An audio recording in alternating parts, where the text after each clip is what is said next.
ሰላም ናችሁ። ከጥቂት ቀናት በፊት የተካሄደው ማራቶን የኛዋ ትዕግስት አሰፋ ያሸነፈችበት የለንደን ማራቶን ከፍተኛ ጭቅጭቅ አስነስቷል። ኦኬ፣ እንዴት እንደዚህ አይነት ሪከርድ ሊሰበር ቻለ? በተለይ ሰባስቲያን ሶ የኬንያው የማራቶን ሯጭ በ1 ሰዓት ከ59 ደቂቃ ከ30 ሰከንድ በመግባት ዲስማንትል ያደረገው 42 ኪሎ ሜትር ማራቶን ማለት። የስፖርት ሳይንቲስቶች ቢያንስ ለሚቀጥሉት 10 ዓመታት ማንኛውም ሰው ከ2 ሰዓት በታች ሊገባ አይችልም ብለው ያሉትን ኢምፖስብል ነው ያሉትን ነገር በአንዴ ዲስማንትል አደረገው።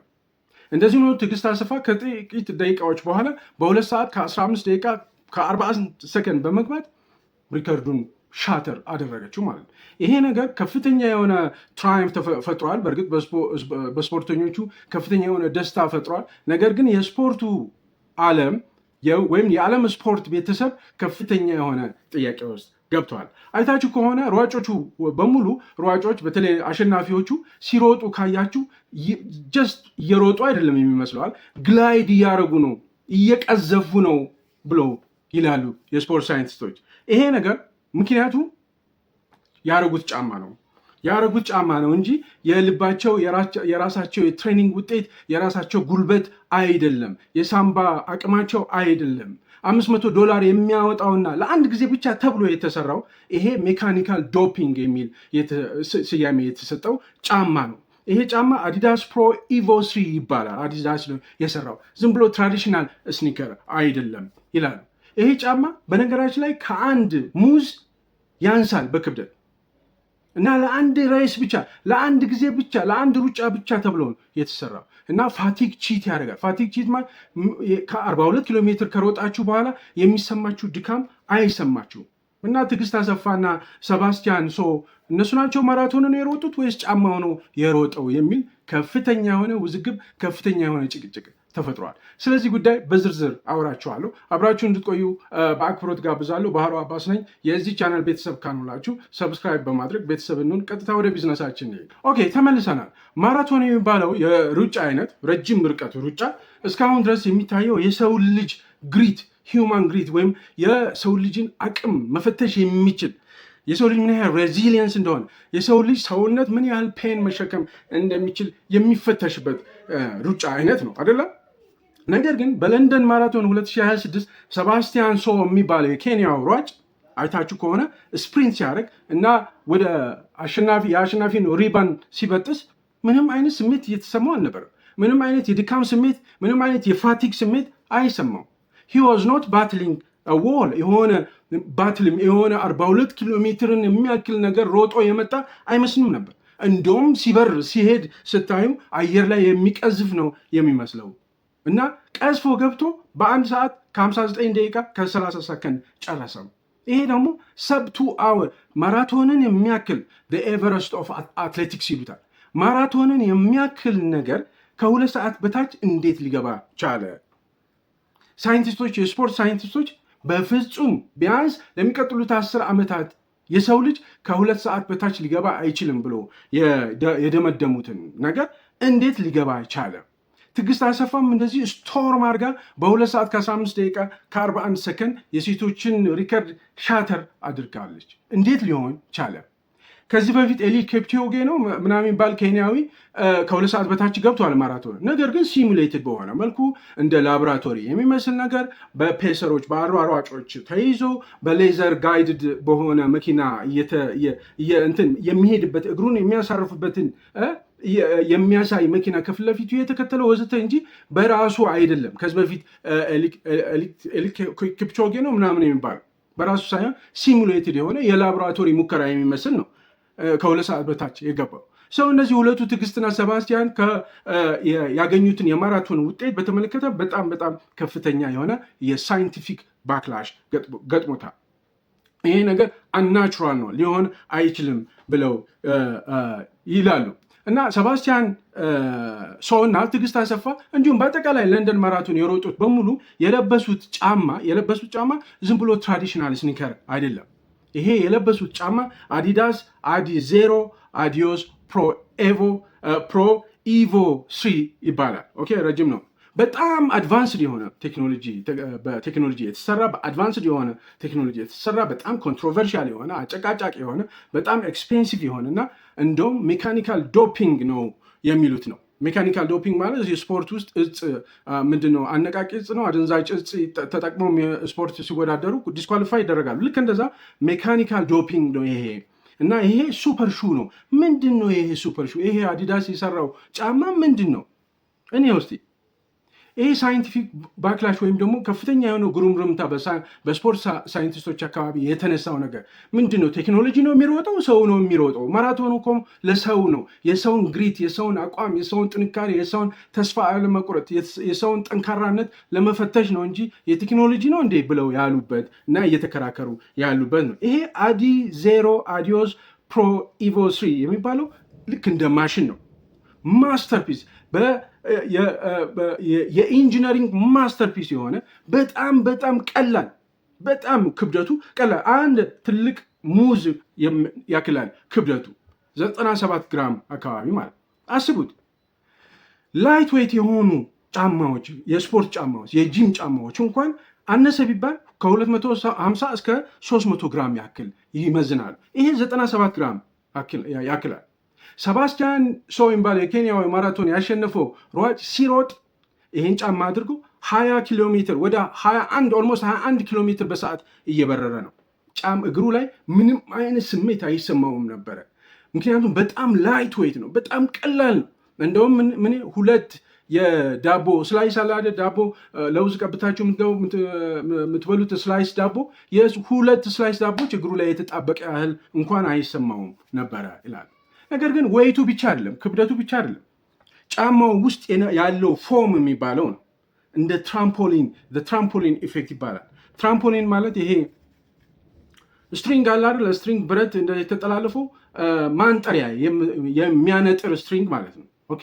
እና ፎም አለው ውስጡ። ይሄ ጫማ ፎም አለው። ይሄ ፎም ማቴሪያሉ ምን ይባላል? ፒኢቢኤ ይባላል፣ ወይም ደግሞ ፖሊተር ብሎክ አሚዴ ይሉታል፣ ወይም ደግሞ አዲዳስ ላይት ስትራክ ፕሮ ኢቮ ይሉታል። በአጠቃላይ ሱፐር ፎም ነው።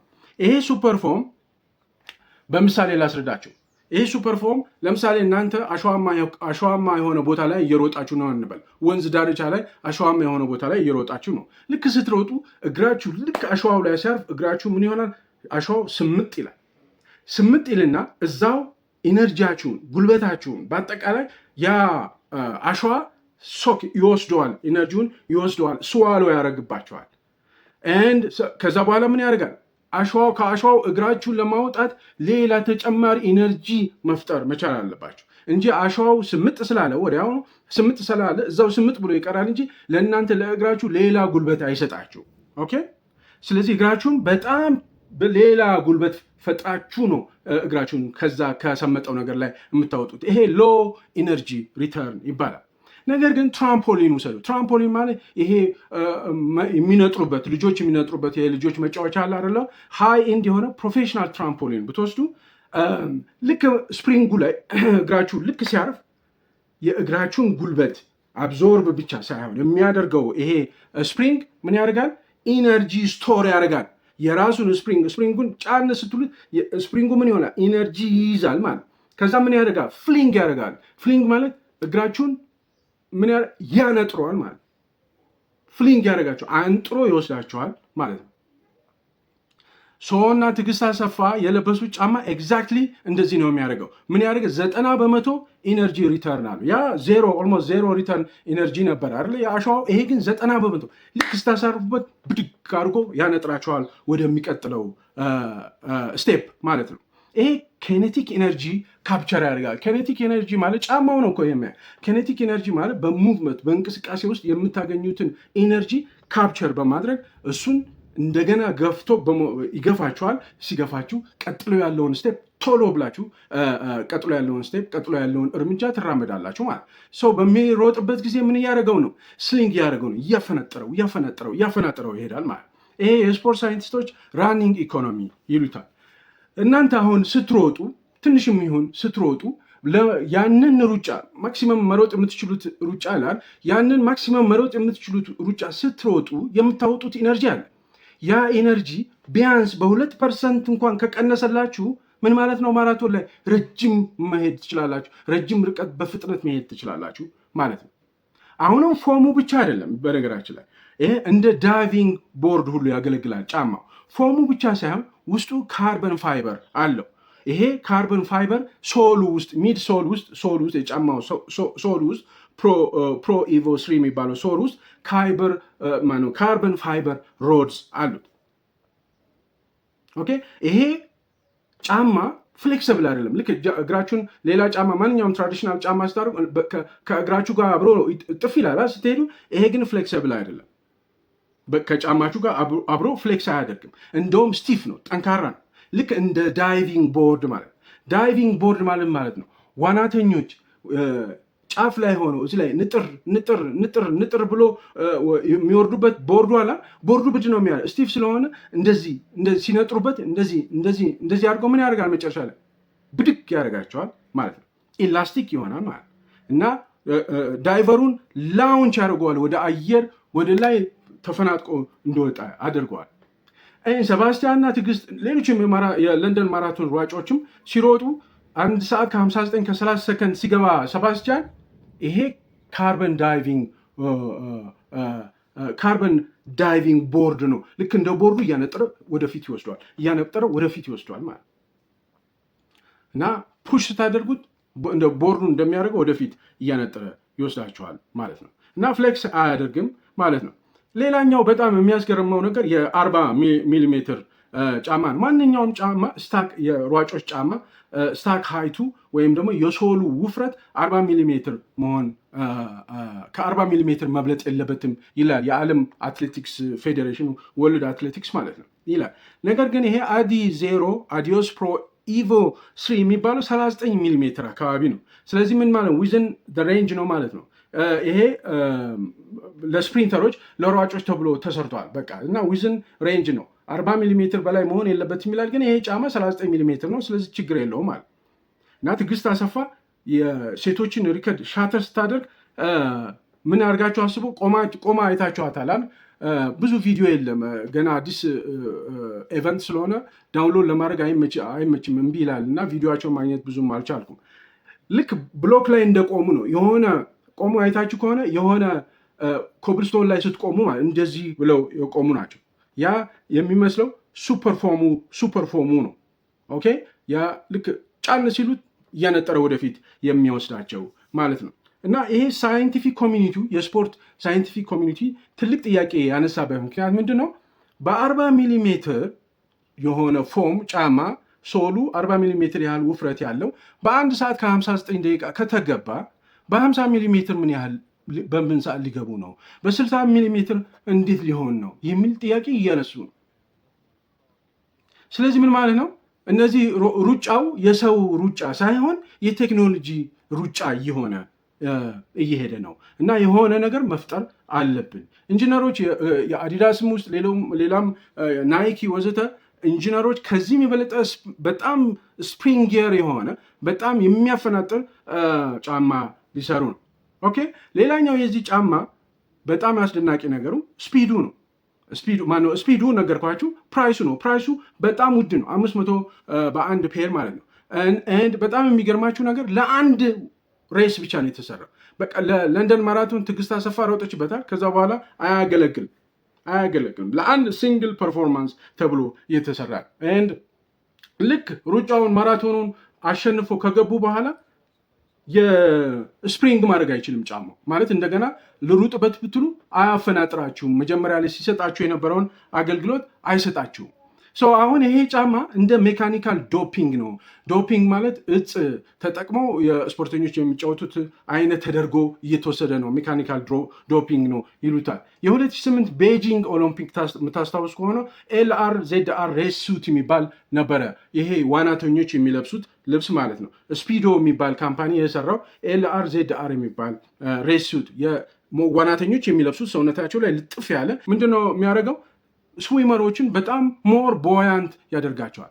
ውሃ ውስጥ የውሃው ፕሬሸር በመቋቋም የውሃውን ግፊት በመቋቋም ሰንጥቀው እንዲሄዱ ያደርጋቸዋል። እንደዚህ አይነት ግፊት ይሰጣቸዋል።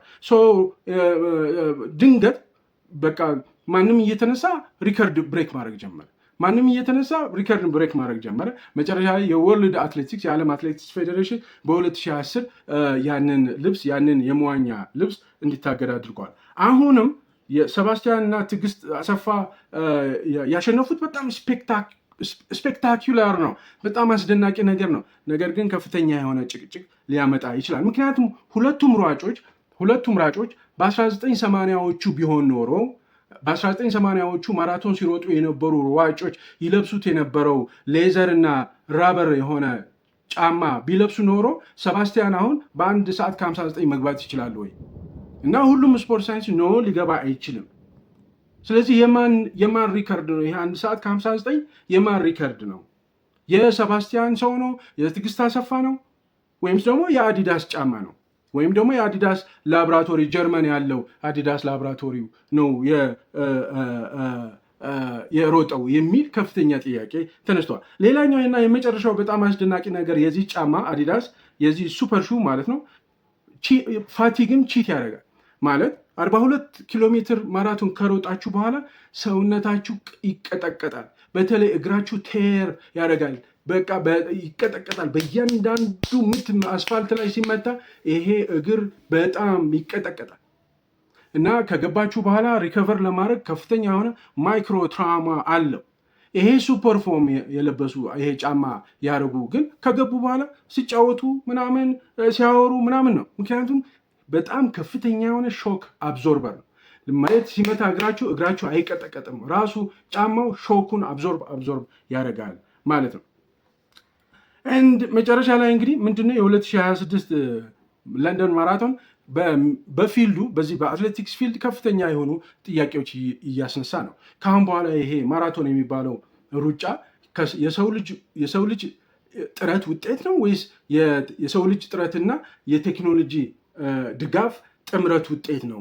ይሄ ደግሞ ሳይቦርጅ የሚባለውን ወደፊት በጣም የሚያስፈራውን ሳይቦርጅ የሚባለውን ነገር ሊፈጥር ይችላል ይላሉ። ሳይቦርጅ ምን ማለት እንደሆነ ሌላ ጊዜ በደንብ አወራቸዋለሁ። ወይም ደግሞ ይሄ ማራቶን የሚባለው በአጠቃላይ ሩጫ የሚባለው ነገር ምንም ነገር ሳይኖረው የሰው ልጅ ብቻ ውድድር ከሆነ ግን ይሄ ነገር መቅረት አለበት ብለው ይላሉ። ሰው ይሄን ይመስላል።